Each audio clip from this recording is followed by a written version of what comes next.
Dr. Elena Martinez wiped the frost from her visor and stared at the readings on her scanner. After 3 months on Titan, she thought she had seen everything the frozen moon could offer. She was wrong. The signal was buried 2 kilometers deep in the ice, pulsing with a rhythm that made no sense. It was not random noise from space or equipment failure. This was deliberate. This was a message. "Jake, you need to see this." Elena called over the radio to her research partner. Dr. Jake Sullivan was supposed to be mapping mineral deposits, but Elena knew he would drop everything for this discovery. Jake trudged through the snow to her position, his breath creating white clouds in the thin atmosphere. "What have you found this time, Elena? Another frozen microbe?" Elena shook her head and pointed at her scanner. "This is not biological. It is artificial. And it is old. Really old." Jake looked at the readings and whistled softly. The energy signature was unlike anything in their database. It was broadcasting on frequencies that required advanced technology to detect. The mathematical patterns were complex beyond anything they had seen from known alien species. "How old are we talking?" Jake asked. "My equipment says at least 50,000 years, maybe older." Jake stood silent for a moment. 50,000 years ago, humans were still learning to make fire. The Galactic Council had only been around for 12,000 years. Whatever made this signal came from a time before recorded galactic history. "We need to dig it up," Elena said. "That will take weeks with our equipment. Then we better start now." 3 weeks later, Captain Jake Sullivan of the exploration vessel, New Frontier, received an urgent message from Titan Research Station. He was not the same Jake Sullivan who had been digging in the ice. That Jake was Dr. Jake Sullivan, Elena's research partner. This Jake was his brother, a ship captain with 20 years of deep space experience. Captain Sullivan read Elena's report twice before believing it. His brother and Dr. Martinez had found something that changed everything they knew about galactic history. "Lisa, set course for Titan. Maximum speed," Captain Sullivan ordered his pilot. Lisa Chang looked up from her navigation console. "Sir, that will put us there in 6 days instead of 10. But it will burn through half our fuel reserves. Do it anyway. Bobby, I want every scanner we have ready to run detailed sweeps when we arrive. Amy, send a message to Earth Command. Tell them we might have found something important." Bobby Rodriguez, the ship's engineer, looked confused. "Captain, what exactly did they find down there?" "A message. From someone who should not exist." The New Frontier reached Titan in 5.5 days. Captain Sullivan, Lisa, Bobby, and communications specialist Amy Watson took a shuttle down to the research station. What they found waiting for them made everyone stop talking. The object Elena and Dr. Jake Sullivan had dug from the ice was the size of a small building. It was made of materials that their scanners could not identify. The surface was covered in symbols that hurt to look at directly. They seemed to shift and move when no one was watching. "We managed to activate it yesterday," Elena explained as she led them to the dig site. "The message has been playing on repeat ever since." Amy Watson set up her translation equipment while Bobby ran structural scans on the object. Lisa took readings of the surrounding area. Captain Sullivan just stared at the alien artifact. "There," Amy said suddenly. "I have got a partial translation." The message played through Amy's speakers in English. The voice was artificial, but there was something desperate about it that made everyone listening feel cold. "Warning to all who receive this transmission. The Devourers come from the galactic core. They cannot be stopped. They cannot be reasoned with. All civilizations in this sector must evacuate immediately. Flee to the void between galaxies. This sector is lost. May the universe forgive us for what we have awakened." The message repeated several more warnings about something called the Swarm and conversion protocols. Then it gave coordinates for what it called safe zones in the empty space between galaxies. "How old is this signal?" Captain Sullivan asked. 52,000 years, give or take a few centuries," Elena replied. Lisa looked up from her readings. "Captain, there is something else. I am detecting debris fields throughout this system. Old ones, really old ones." Bobby's structural scans confirmed what Lisa had found. The space around Titan was full of ancient wreckage, ships that had been destroyed so long ago that only their basic metal frames remained. There had been a battle here. A big one. We need to investigate those debris fields, Captain Sullivan decided. Amy, can you boost the signal from this beacon? I want Earth Command to hear this message. Already working on it, Captain. The New Frontier spent the next week mapping the debris fields around Saturn. What they found painted a picture of a war unlike anything in galactic records. Hundreds of ships had fought and died here. The wreckage suggested technology far more advanced than anything the current Galactic Council possessed. But the most disturbing discovery came when Bobby analyzed the metal fragments. Whatever had destroyed these ships had not used conventional weapons. The metal showed signs of being converted into something else at the molecular level. Something had been changing the ships into different materials while the battle was happening. This is beyond our expertise, Captain Sullivan told his crew during their final briefing. We need to get this information to people who understand ancient alien technology. What about the beacon? Elena asked. Should we take it with us? Captain Sullivan looked at the alien artifact. It was still broadcasting its warning message, just as it had for 50,000 years. No, leave it here. If someone was meant to find this message, they already have. As the New Frontier prepared to leave Titan, Amy Watson made one final check of the beacon's signal. She noticed something that made her blood run cold. The message was not just broadcasting randomly, it was responding to their presence. It knew they were there. Captain, Amy called over the radio. The signal just changed. It is now broadcasting directly at Earth. Captain Sullivan felt a chill that had nothing to do with Titan's frozen surface. Whatever the Devourers were, someone 50,000 years ago had thought they were worth warning the entire galaxy about. And now that warning was headed straight for humanity's homeworld. The New Frontier jumped to hyperspace, racing to reach Earth before the message did. Behind them, the ancient beacon continued its eternal warning, waiting for someone else to dig too deep and find truths that should have stayed buried in the ice. Admiral Kate Thompson stood in the briefing room at Earth Defense Command, watching the faces of the military leaders around the table. Captain Sullivan had arrived 3 hours ago with his discovery, and the room had been deadly quiet ever since. Play the message again, Admiral Thompson ordered. Amy Watson activated her recording equipment. The alien voice filled the room with its ancient warning about the Devourers. Even though everyone had heard it 5 times already, the desperation in that artificial voice still made them uncomfortable. 50,000 years. General Carl Johnson said slowly. This message is older than human civilization. It is older than most alien civilizations too, Dr. Alex Morgan added. Alex was Earth's representative to the Galactic Council, and he knew more about alien history than anyone else in the room. The Galactic Council has only existed for 12,000 years. Before that, most species were still developing space travel.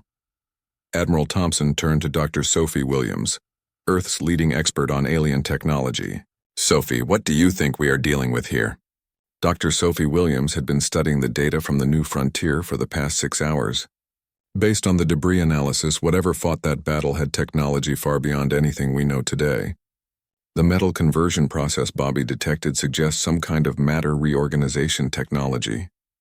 They were not just destroying ships. They were changing them into something else. Into what? General Johnson asked. That is what worries me. The pattern suggests they were converting the ships into more of themselves. The room fell silent again.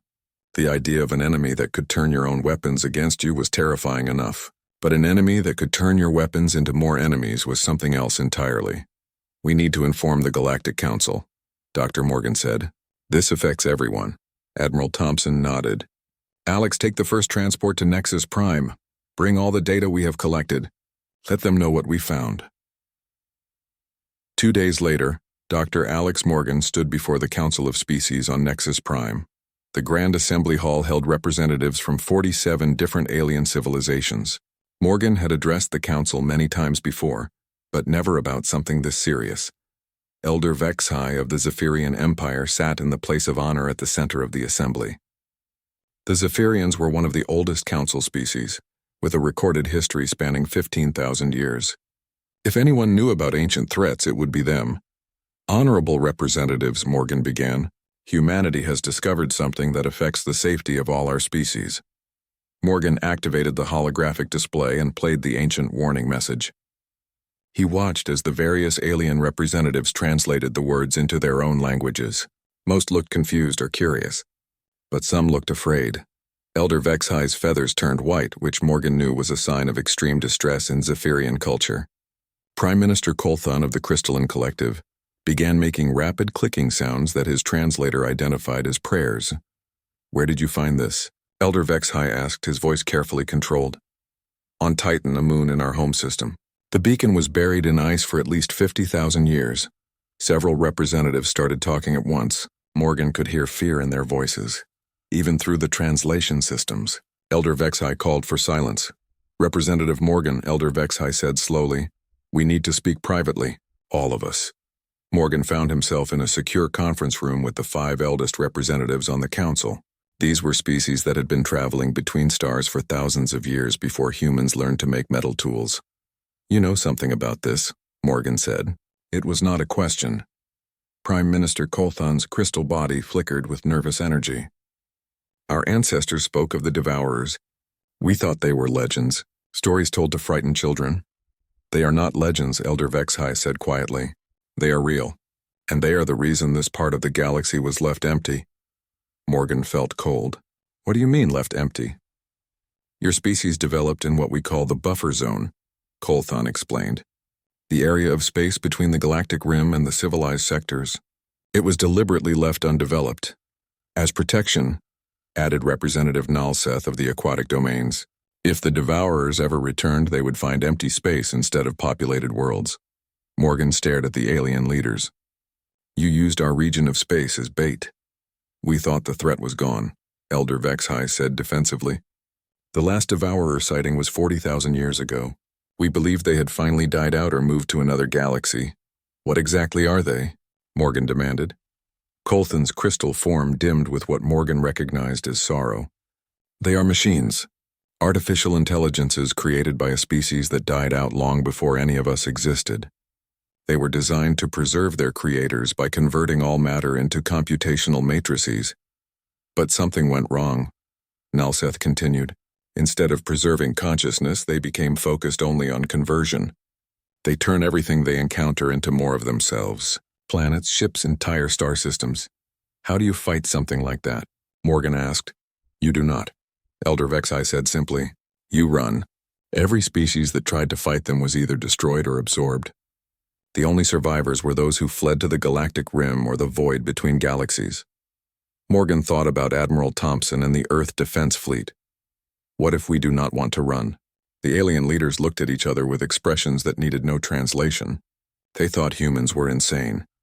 "Representative Morgan," Elder Vexhi said gently, "your species has done remarkable things in a very short time. You have exceeded all our expectations.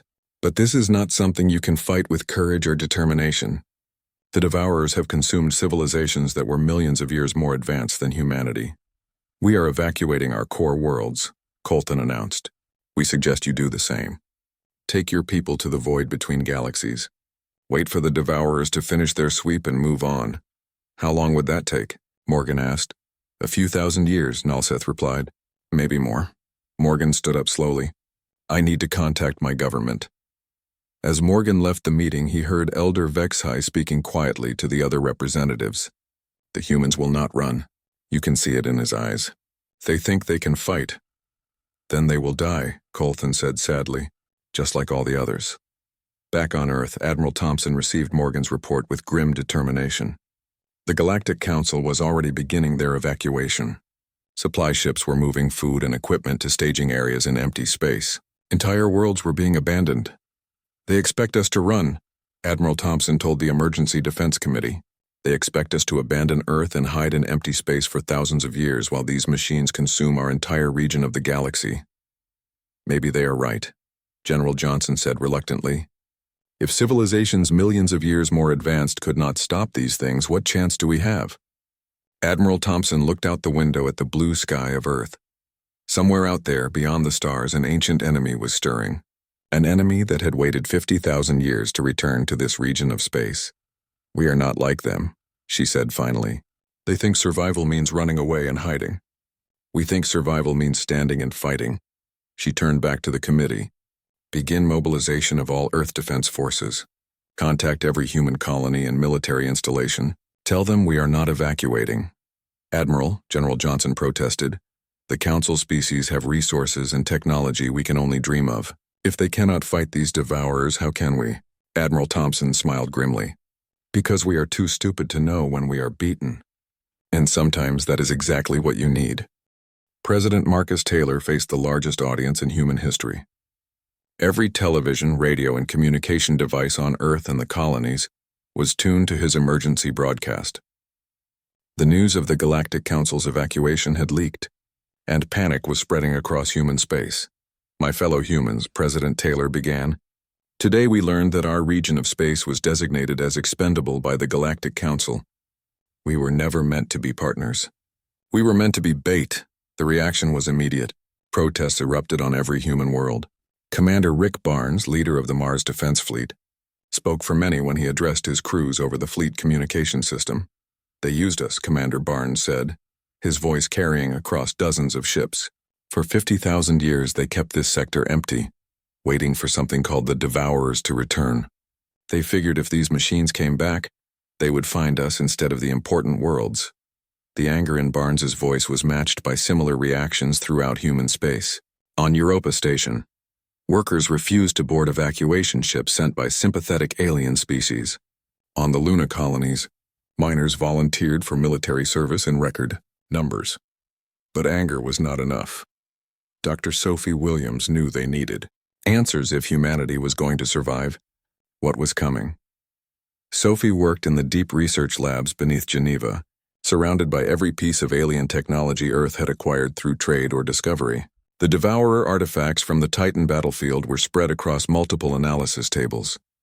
There has to be something, Sophie muttered as she ran another scan on a piece of converted metal. 50,000 years ago, someone was winning this war. The debris pattern shows the Devourers were taking heavy losses. Dr. Greg Harrison, her research partner, looked up from his computer terminal. Sophie, I think I found something. Look at this energy signature. Greg displayed his analysis on the main screen. The Devourer artifacts showed traces of a specific type of quantum disruption that appeared throughout the debris field. Whatever the ancient civilization was using, it was working, Greg explained. The conversion process was being reversed. They were turning Devourer machines back into normal matter. Sophie studied the data, but something went wrong. The battlefield shows a sudden shift. The ancient forces were winning and then they lost everything in a matter of hours. What could cause that kind of collapse? Greg wondered. Their answer came from an unexpected source. Engineer Nancy Foster had been working on practical applications of alien technology for the Earth Defense Fleet.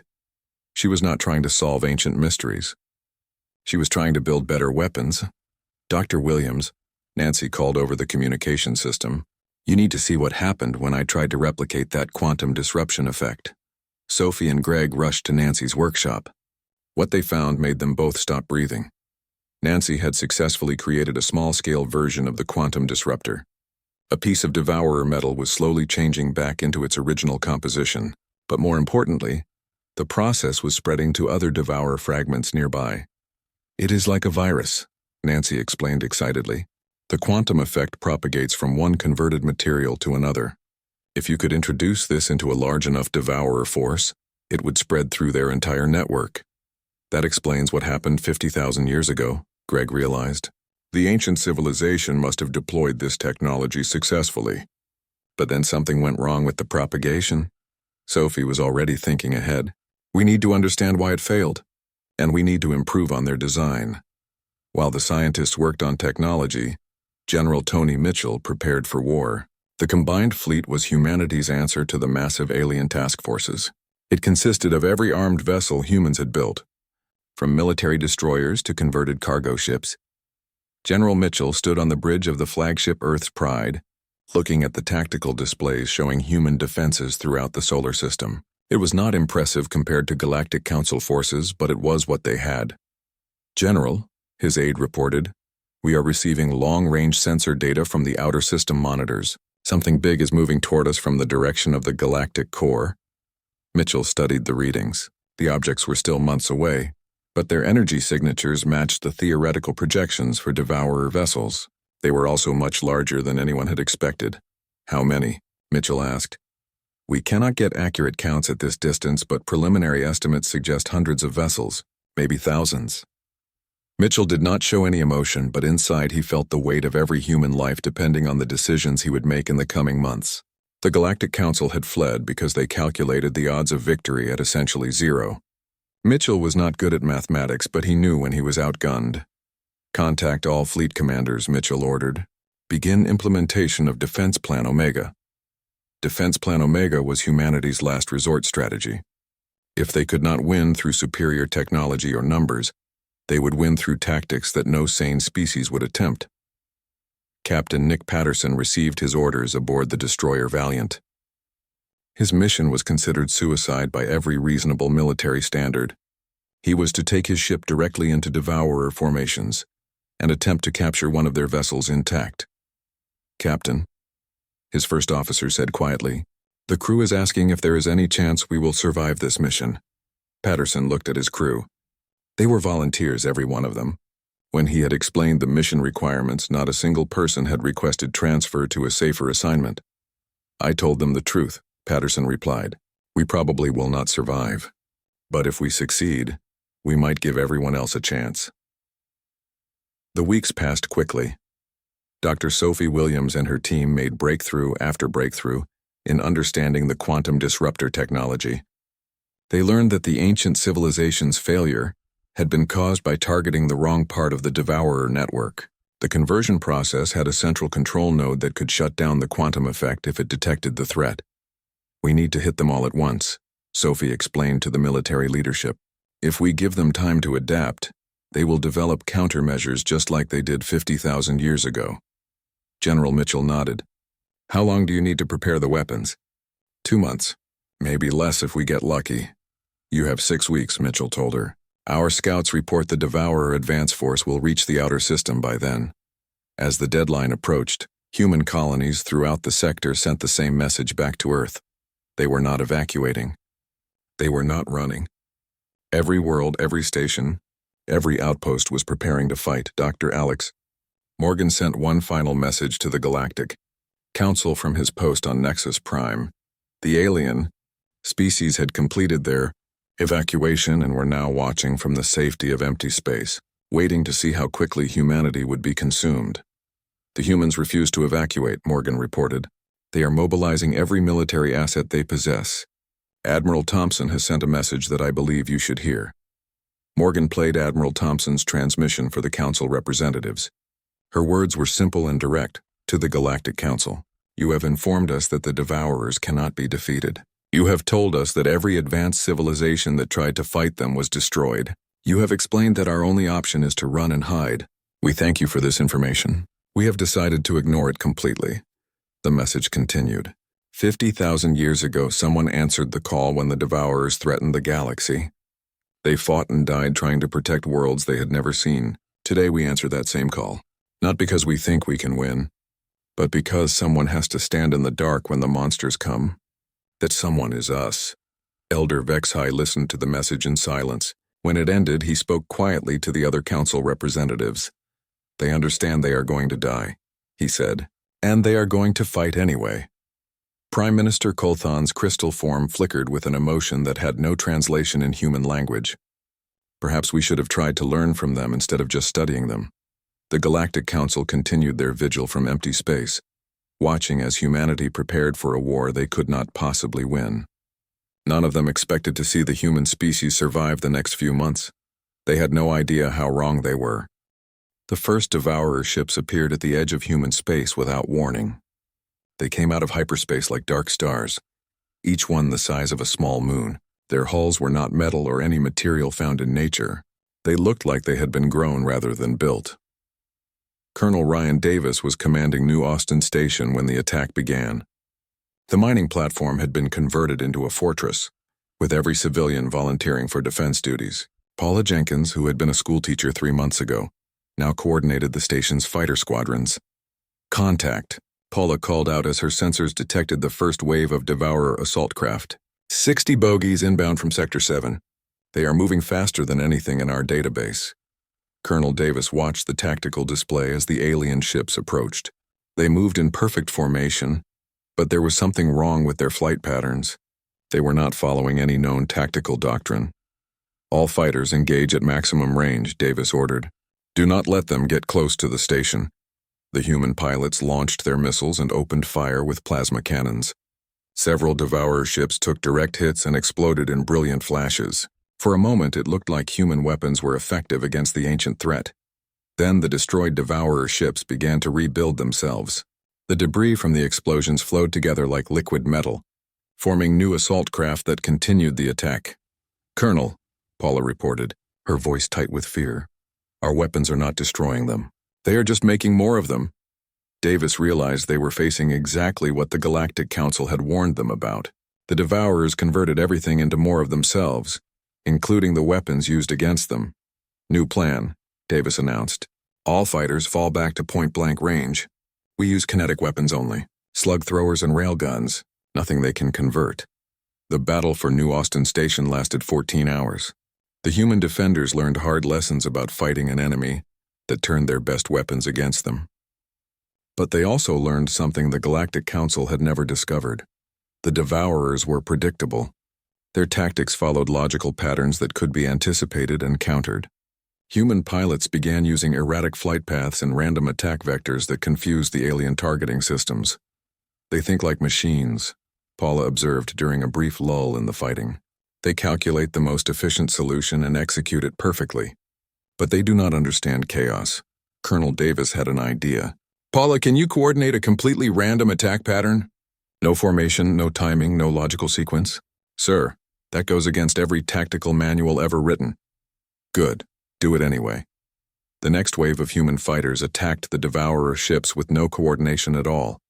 Pilots flew in random directions, fired at random targets, and changed course without warning.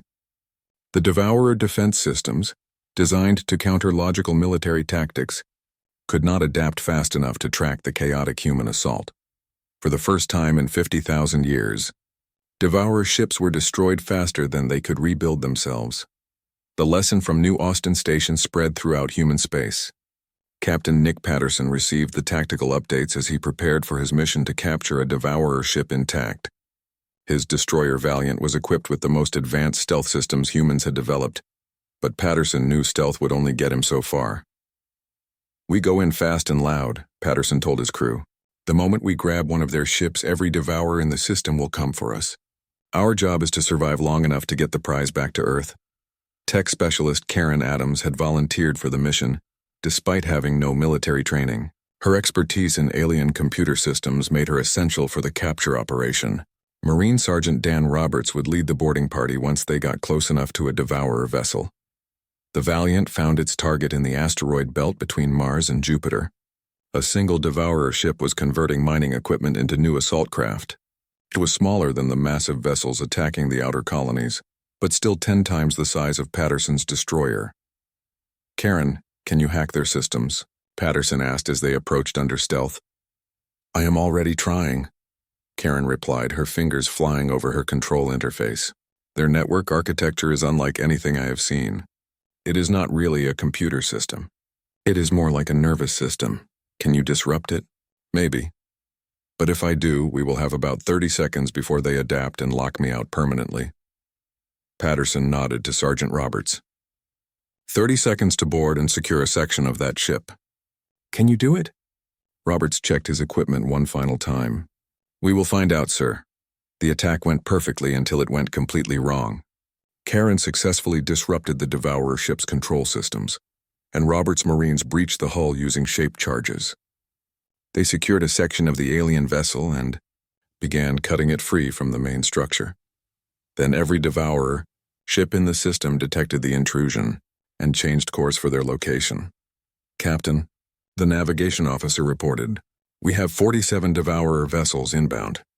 Estimated arrival in 12 minutes. Patterson made a decision that saved the mission and doomed his ship. Karen, take the captured section and get to the escape pods. Dan, your Marines are going with her. Get that technology to Earth." "Sir, we are not leaving you," Roberts protested. "Yes, you are. That is an order." Karen and the Marines escaped in the pods just as the Devourer fleet arrived. The Valiant fought a desperate delaying action, using every chaotic tactic the human fleet had developed. Patterson's ship was eventually overwhelmed and destroyed, but the escape pods reached the Earth Defense Fleet with their prize. Dr. Lisa Thompson was waiting for them at Luna Research Station. She had been preparing for this moment since the war began, assembling every piece of analysis equipment Earth possessed. "Get me everything," Dr. Thompson ordered as the captured Devourer technology was brought into her laboratory. Internal structure, power systems, control mechanisms. Everything. What she found changed everything humans thought they knew about their enemy. The Devourer ships were not machines in any conventional sense. They were biological computers, created by uploading the consciousness of an entire civilization into artificial bodies. But something had gone wrong with the upload process. "They are not evil," Dr. Thompson explained to Admiral Kate Thompson during her briefing. "They are broken." The original civilization tried to save themselves by becoming machines, but the process corrupted their minds. They remember their purpose, but not their identity. "Can they be fixed?" Admiral Thompson asked. "Maybe. But it would require reprogramming their core systems while they are still active. We would need to get close enough to their command ships to upload corrective code directly into their network." Admiral Thompson studied the tactical reports from across human space. The Devourer fleet was advancing steadily toward Earth, converting everything in their path. Humanity had managed to slow them down and win some battles, but they were still vastly outnumbered. "How close?" Admiral Thompson asked. Dr. Thompson looked uncomfortable. "Direct contact. Someone would have to physically connect to their central control node." The meeting was interrupted by an urgent communication from Admiral Pete Collins, who was coordinating the defense of the outer system. His voice carried the weight of terrible news. "Admiral Thompson, long-range sensors have detected the main Devourer fleet. They are 3 days out from the Sol system. Estimated vessel count is over 2,000 ships." Admiral Thompson felt the weight of humanity's survival pressing down on her shoulders. They had learned how to fight the Devourers, but they were still facing impossible odds. The final battle would take place at Earth itself. "Pete, how many ships do we have left?" she asked. 437 vessels of all types. Most are damaged from previous engagements. 2,000 enemy ships against 400 human vessels. The mathematics were brutal, but Admiral Thompson had learned something from the past few months of fighting. Humanity did not win through superior numbers or technology. They won by doing things that made no logical sense. They won by being too crazy to quit when any reasonable species would surrender. "Pete, begin final preparations for Defense Plan Alpha. All remaining fleet units are to converge on Earth. We make our stand here." "Admiral," Pete asked quietly, "do you really think we can win?" Admiral Thompson looked out at the blue Earth through the observation window. Somewhere out there, an ancient enemy was coming to finish what they had started 50,000 years ago. "We are about to find out," she replied. The Devourer fleet emerged from hyperspace like a plague of metal locusts. 2,000 ships, each one larger than anything humanity had ever built, filled the space between Earth and Mars. Their hulls blocked out the stars, casting shadows across the inner solar system. Admiral Helen Clark stood on the bridge of Earth's Pride, watching as her tactical displays registered target after target. The combined human fleet looked like toys compared to the alien armada, 400 ships against 2,000. It should have been a massacre. "All ships, this is Admiral Clark. Today we fight for every human being who ever looked up at the stars and wondered what was out there. Today we show the galaxy what happens when you corner the human race." General Carl Johnson coordinated the planetary defenses from his command center deep beneath Geneva. Every major city on Earth had been converted into a fortress. Orbital platforms bristled with weapons. The moon's surface was covered with railgun batteries. It was the most formidable defensive network humanity had ever constructed. "General," his aide reported, "the Devourer fleet is beginning their approach. Estimated time to weapons range is 47 minutes. Johnson nodded grimly. "Signal all defense stations. Implement the Chaos Protocol." The Chaos Protocol was humanity's ultimate tactical doctrine. Instead of coordinated defense patterns, every human unit would act independently, following random attack vectors that no logical enemy could predict. It violated every principle of military strategy, but it was the only thing that had worked against the Devourers. Dr. Rachel Turner was not thinking about military tactics.